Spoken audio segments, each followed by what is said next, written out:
Ladies and gentlemen, this is our main support B for the 103-minute rounds of the vacant IBF International Light Heavyweight Championship. Our referee in charge is Bob Williams, and our official partners Integris Property Group and Hell Energy are bringing this bout to you live globally on Sky. Our supervisor in charge is Tony Tieber. Our steward in charge is Mick Kohler. Our timekeeper is Nick White. And our judge at the ringside is Phil Edwards, Owenapobi Vu, and Basgalan Sandag. Introducing the former Nigerian super middleweight champion, Elish Ezra African King AR, and his opponent fighting out of the red corner. We're in the dead of TR, Sports and NBC's Peacock. Let's meet the fighters first. We'll meet the fighters. He is 6 feet tall, weighs 12 stone 7 pounds, and has an undefeated professional record of 12 victories versus no defeats, 10 of which came via knockout. The Olympic silver medalist and one of boxing's newest superstars. Ladies and gentlemen, the Sear and Applause WI is a first scheduled 10-round bout for Wah. He is 6'3" and weighs 12 stone 7 lb. He has an undefeated professional record of 7 victories versus no defeats, 5 of which came via knockout. He fights out of Darren, West Midlands, England. That IVF ranking belt is on the line. Bob Williams, our referee. All right, gentlemen, follow my instructions. If the fight is knocked down, we'll move to the farthest new corner and remain there. Protect yourself at all times. Touch gloves. Applause. Applause. Second, let's get started. They're scheduled for 10 rounds or less, and Arona, who is dressed in gray and black and Nigerian green and white, is trying to get on that jab right away, then cuff with that right hand.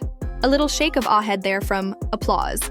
Applause. Arona Whittaker is just moving up and down with the jab, trying to time it over the top of AR's jab. I don't want to get ahead of myself, but I think we might see a different Ben here, and I believe he's irritated that Ezra has this chance to speak without holding back during a press conference. So we might see a little bit more on the ball, a little less of the show Bowen. But I'm sure it will, applause come again.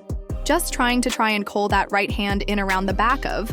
The guard on the lookout for those attacks has been boxing for a very long time, Whittaker, and he was a very good amateur. He knows that you have to earn your openings, so if you just go out there bombing, you can make life difficult for yourself. He's just trying to get on top of Arona right away, so he's not encouraging him in any way and then breaking him down. He's basically backing him up there, looking for the right hand over the top of that jab, putting him in his place, taking away any initial sting, even though there hasn't been much of it yet. As you say, Matt, he hasn't been very expansive in this first round, but he's kept things tight. This is a completely different situation for him than the people he's boxed before, where he has appeared to be aggressive. He has come over the top of that front foot, a bit leaned in and let B hands go. He's smart enough to know that if he does that against Whittaker, well, he will be falling right into the surgeon. So far, yes, Whittaker is going to try to break him up with the jab body shots, scalpel. He's playing him at his own game, and it's good to see that almost as the first round ends, Whittaker is showing some confidence about himself. There's no doubt about that, and the place is just filling up with most people taking their seats because Whittaker is not someone you want to miss. He has built up that reputation very quickly. A nice jab to the body, it's a good jab for Whittaker. Up from the waist, raise a sharp, comes in and out quickly, goes back and occasionally comes back a little low, but because he has such good reactions, at this level it doesn't really matter. Nice, it's nice, it's nice. I think he's going to try to set the right hand over the top off that jab to the body, just let that right hand go there. Whittaker off the back of the jab, just dipped the knees, shot it through nice and straight arrow, just dipped his. Nice right hand into the body there from what doubled up on the jab and then went underneath what you like, how he does it or not. When you really break down his skills, he's brilliant at what he does. He mixes the speed up and changes where he's hitting it, which could be the head or the body. He loves to please the crowd and enjoy himself, but when you look at his fights, you see that he builds into the fight. He then puts the right hand on the back of it, and then gradually becomes more expansive as he did there with those couple of combinations. I don't think he's a particularly heavy, concussive, one-punch power kind of guy, but he's very accurate and sharp, and he's going to walk you onto shots as that kind of power. Your very good timing accuracy spot on. Like, say, great speed, good sharpness closing stages around to Arona, about 30 seconds ago. Just a little bit of play acting himself, looking like he might have been stone swaying slightly. He doesn't just go out there bombing looking for that one-punch finish because, yes, that can happen occasionally, but you can never rely on that. When he wasn't applause, Anthony Farnell was in the Arenyeka corner telling him, "You're doing great. You're doing great. Just try to work on your body. Keep things tight, keep things compact. Don't give anything away. I don't think anyone wants to lose the first 2 rounds, but when you have the 10 rounds, it's not the end of the world. You can't just pull them back. Yes, I believe that from ARA's perspective, you're boxing someone as sharp as Ben Whittaker, and you probably know you're going to lose the first 2 rounds just to get the timing, to get the distance, to try and get the reading of he's the one who's talking himself into this situation. So you have to be careful what you wish for when you do that. It's a good left hand to the body for Whittaker, and then again, he just manages to slide that right hand in around the back of the guard. However, since he reaches for a long right hand there, this is a big step up. And what you want in the early stages is just to get that confidence that you can handle this, because he will have wondered on that ring walk when that bell went. Fire back C with an overright. Applause there. The hook was not far from Whitt's uppercut, but Arenyeka was trying to close that gap, so he let a right hand go again. This caught him on the shoulder, and he was trying to walk in with a high guard with his hands so he could get to where he needed to be to let them be big shots go because of his physicality, which is big, strong, and muscular. The left uppercut was the final blow, and it was just a little off the straight. Land threads them through nicely through the applause gaps. And even when he throws that left to the body, he really gets around the back of the elbow. Aeon could just back up here, and I wonder if he was hurt by a body shot a few seconds before because he started to back away. I believe Whittaker sensed it in the last few seconds of the round, and he's trying to tuck up on the ropes there, Aaron, and that's the first indication that Whittaker had just gotten to him.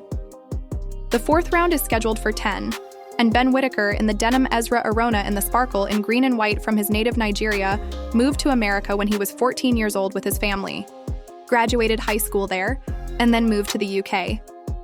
He has been traveling around the country occasionally for his education and is almost finished with his PhD, so he will soon be Dr. Arenyeka. He has also pursued a boxing career, mostly outside of the UK, but this will make him known to some people, especially if he can continue. He is losing these bouts, but he is well organized. He has definitely put himself in excellent shape, and he is trying to get off wherever he can just dip in and out with that front foot. Applause. AR just flings in a big overhand right, then another right hand into the body. And it's exactly those kinds of shots which are going to start to take a toll on Arenyeka. We saw one body shot hurt him towards the end of the previous round, and their sharp, accurate punch is good. Counter right hand there, and again goes. Applause. Downstairs, whereas coming in with the high guard, he's just taking Ben just sideways like he's coming in with the high guard's elbows in, but he's leaving big gaps around the side.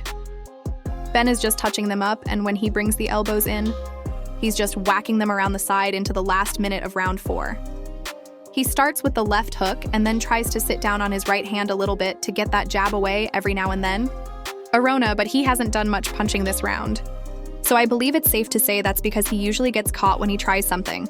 Nice one right hand. And then the uppercut just caught Whittaker a glance blow, so you need to just throw more shots. Ben isn't someone you can throw 2 shots at. Instead, he's going to weave, move back, and go again. It's too sharp to catch with singles, so you have to put combinations together. Mara's good round there will give him some encouragement, but Whittaker controlled another round. This is the first time that Arenyeka and Anthony Farrell, who is a really good pro himself on that. Applause AR was a little more aggressive at the beginning of round 5, taking a blow to the body with Whittaker's left hand, but his Tash has been saying that he's trying to keep that guard high, because he has nice long arms that cover that body pretty well when he tucks up his elbows. He's also trying to get a few more punches off Whittaker, but he's caught by a long right hand that, once more, gorgeous. Applause. Beautiful time the right hand to the body, nicely simp on simple again. It might be one of those situations where Matt wishes Era were a little more ambitious. Perhaps because the Nigerian has a good, solid shape when he's tucking up and trying to keep things tight, and his right hand is there from Whittaker. But based on what I've seen of him when he looks to get on the front for when he really lets his hands go, the technique can break down a little. He has a very long arm, so you can block the body shots, the solar plexus, and the floating riv. It's really hard to do that even though Ben has injuries to his back. He will need to open him up with combinations and some applause feints. Then he simply dipped those can knees and sailed underneath Aaron's left hand. Heading towards halfway with one right hand there from applause, Arenyeka doubles up on that left hand to the body, and you can hear it thud into the torso and Arenyeka's ribcage in the last few seconds of round 5. The main event is still forthcoming, and Chris Smith is facing Richard RP, who is defending his WVO Will Cruiserweight title, second out in round 6. As the fight moves into the second half, we see Arenyeka in the denim, wearing green and white, and I believe Arenyeka just deflected that one with, "What would you like to see more of?" Possibly from Whittaker here. He's in with someone who has come in excellent shape, who has a strategy, who knew he would be up against it and that he couldn't afford to give anything away. And he's booking in for a long job here with Whittaker League. As I mentioned earlier, he's AR, so he has those long arms, so he has a really tight defense, so I'd like to see Ben open him up and be creative. They put combinations together, and you're going to have to. He had a habit of landing those punches on the front foot, and then coming over the top of it with a nice combination there, followed by a nice left hand, a couple of left hands, and some very smooth upper body movement. Applause. There are great body shots, great talk to the body, and he just taps it up the middle, which makes him move his elbows in and just work the body. He was short with the right hand there, Aaron, and fell forward rather. If he had been able to give himself a little space, he might have been able to catch him, wax it around the applause side. He's taken them very well. Arenyeka, but that doesn't mean he'll be able to take them all night. At the end of the 4th round, I believe, he backpedaled a little and backed up to the ropes here, possibly giving his right hand a slight dent there. If he can just keep turning the screw here, I think he's getting somewhere with Canal. He definitely felt one of those body shots, and I believe he knows where he got him. He's aiming for it now, applause, at the end of the round, just as you left us. He went to walk him back to the corner Arenyeka Sare. Using traditional parents, he stuck the heat in, didn't he, Emlyn? And I'm not surprised, to be honest, because of Whittaker, to be fair to him, didn't complain because he knew that he was making fun of him by walking him back to the corner, to which Arenyeka replied. Neither of them had any issues with it, and Bob Williams let it go. Now he's having a word. Yes, exactly. You know what? He walked him back and he stuck his head on him. The referee just calmed it down, guys. He was busier at the beginning of this round trying to use that jab while keeping things tight. This is Whittaker's first 10-rounder, and the indications right now are that it might go the distance. If he gets a stoppage here, he'll need to simply turn the screw and raise the temperature to see if he can click through the gears a little. He almost timed the uppercut there, but it wasn't quite the little stop that he does. They're not all power shots, but they do force you to move, force you to reset and create gaps, which is why he uses them so successfully. That's a nice combination. Just sinking onto the back foot, 3 crisp punches, just rattled off, go again, first and third. In this round, the next round, and the round after, he might be content to get 10 rounds, but even so, it would still be good to watch him try to up it bit by bit towards the end. Finish nice and strong, get those 10 under your belt at a really good pace, push yourself basically, and I'm sure he'll do that. Applause, seconds, that was naughty. But he's going to take a point, I believe, because there was a headbutt between rounds and then an elbow. And I believe the referee is right there. He allowed the headbutt to go because he knew there was provocation. Not because you should be allowed to do that. But that elbow, as you mentioned, Sasha, was a little bit naughty, and Arenyeka's left hand there right towards the end of the round. So let's go down ringside, Andy is with. My concern for him in this fight was that he has a tendency to overbalance when he goes on the attack. But he hasn't really done it all that much, and when it has happened, as I say, he's doubled down on it and traveled in behind it as quickly as he can. Crystal Palace Chairman Steve Parrish, music. Applause. Applause, reaching for that right. Applause hand AR could land it again. Goes for it there, the feet crossed and he came forward, but he committed to it and followed it in. You can see how music. You work over the top, close turning Southport here, which has been done a few times in the fight so far, but not for a very long time. Love music, bows, keep going. There's the agility from Wood just avoiding that attack from in the final moments of the round. Arenyeka searches for a right hand, but I don't think he lands it. I believe Whittaker's may have gotten through and kept touching it, but the Nigerian has taken what he has had up until this point. Music, come at applause. Aaron again has a long right hand, but he doesn't quite land it with that left hand into the body and sunk that in all night. Long. We're 6 minutes away from winning the IVF International belt, which might or might not be a top 15 ranking, but it's still a first title.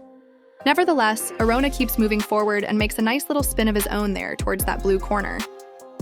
To our right, he enters with that cross square on, attempting to add some variation to the situation. You don't want to be spinning like that when you see DeWilder spin and get struck by a shot that Zhang couldn't see. As you say, it can be risky for Wilder to just go straight into the fist of the Big Bang, but it was impressive that he got back up after that. I believe he is happy to complete the 10 rounds and get the 10 rounds under his belt, even though it is still very early in his career. People will likely talk about his punching power because of this performance. A light heavyweight doesn't have to be able to knock out everyone, but you do need to have respectable power, and from Whittaker, I believe that he has respectable power. You know what Whittaker is. He's slick, he's got wicked reflexes, he's got good shot selection. You know he's not a big hitter, you can see that. But he's hard enough to see you in accuracy just backing Arenyeka up to the ropes on the far side. The left hand into the body again, but Arenyeka just used those ropes and came back off them. It's decent work from him, he's putting the punches together a little more here, but he just walked onto an uppercut. One thing that is great is that it makes you miss and makes you pay 40 very sharp. Very accurate, applause, right hand just clipped Wither as he was. There was Whittaker R tapping him on the top of the head, and he needs to be careful because the referee might take a DI view. I believe Ben has lost respect for power and is just waiting for him to throw the shots to create the gap to throw to make him pay. Giving the away corner fighter credit here is necessary because, as I mentioned earlier, this is a huge step up the occasion and it looks like he's going to go the distance here. These two will be C to the center to touch gloves in the 10th and final rounds. Juby Clayton tells Whittaker that before the final 3 minutes, you decide whether this goes the distance or not.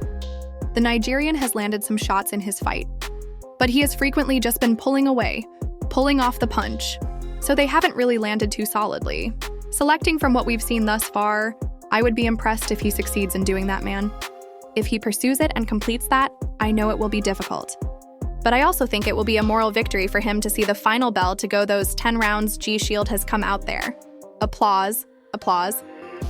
Music leaps into a massive left hook there. Aaron Anoni Farrell was asking for it in the corner as he was able to take a breather regarding AR, and he duly obliged Music. He has dominated this fight with Whittaker from start to finish and has maintained a respectable tempo as well. Yes, he has done so in second gear, and if you know that he has cancer, he appears to be very at ease. He even gave you a win sort of in between RHMs there, and he's now your friend with fantastic pals. P.S. I'm all for a little back and forth. Going into the last minute, Whittaker will go 10 rounds here and get those under his belt. Music. I think he's just having a little CL look off at the clock outside the ring. Then ARA just leans in trying to land that left hand as we head into the final 30 seconds. L, just sinking into those. Music. I'm all for it. It should never be the case that we get to say what we want to say, and athletes don't have their right of reply. I have no problem with it at all. Ropes 30 seconds, let's go. There's that left to the body, and he's still that ARA. He's in difficulty, and perhaps he can end it. The Nigerian has 15 seconds left, and he must strive valiantly to hang on. Body, followed by the 3 upper body blows, one of which at least effectively penetrated and put a significant damage in him. And he's barely going to reach the last bell there, Arenyeka. But you can see how wobbly and heavy those legs are when he returns to Anthony. Goodbye, ladies and gentlemen. Following 10 complete championship rounds, we head to the official scorecards. Judge Phil Edwards sees a score of 100 to 89, whereas judges Una Povio and Baskelin's dog sees it 99 to 90. A unanimous consensus declares you the winner. And White W, the new IBF International Champion.